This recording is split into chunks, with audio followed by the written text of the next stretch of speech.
Watching all the James Bond movies in order is a huge undertaking and requires a little investigating into the franchise's history in order to pull off.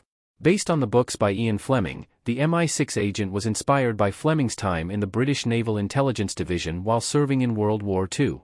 There are 40 Bond books written by 6 different authors, but Fleming's original 14 founded the entire spy-filled universe. The order of the 007 films does not follow the correct order of Fleming's novels.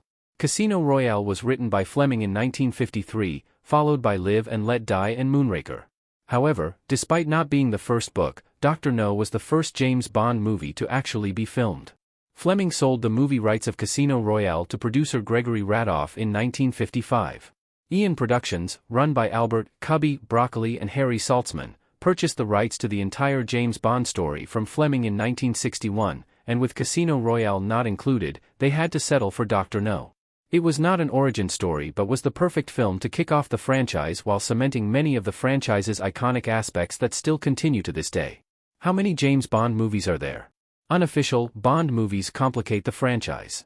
Sean Connery's James Bond sitting at a card game in Dr. No.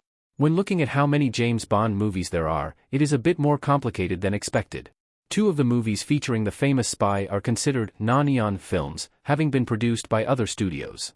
Casino Royale was first in 1967, starring David Niven in what was a spy movie spoof by Columbia Pictures. The second was Never Say Never Again in 1983 in the Battle of the Bonds. Broccoli and Saltzman wanted Thunderball to be the first Bond film, but due to a legal dispute between Fleming and producer Kevin McClory, that film was not an option to start the franchise.